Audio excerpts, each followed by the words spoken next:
Неге үйді наличкаға алғанға қарағанда ипотекаға алған тиімдірек? Басты 5 себеп. Бірінші себеп, үйдің бағасы сіздің балаңыздан да тез өсуі мүмкін. Сіз үйдің толық ақшасын 3-4 жылда жинайым деп жүрген кезде үйдің бағасы 20-40%-ға қымбаттайды. Соңында жеттім-ау деген кезде тағы жетпей қалуы мүмкін. Екінші себеп, ақшаның құнсыздануы немесе инфляцияның әсері. Бүгін 20 миллионға бір квартира алатын болсаңыз, 5 жылдан кейін 20 миллионға жарты квартира алуыңыз мүмкін. Үшінші себеп ол аренда.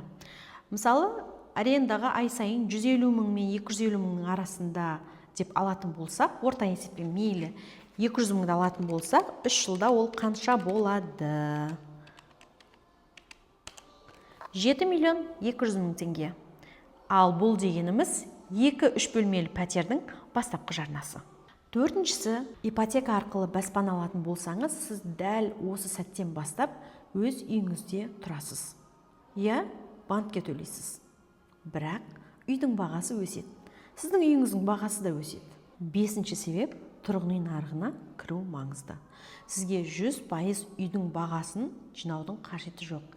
Тек қана 20% бастапқы жарнаңыз болса, сіз баспана аласыз. Ең маңыздысы тұрғын үй нарығына барынша ертерек кіру.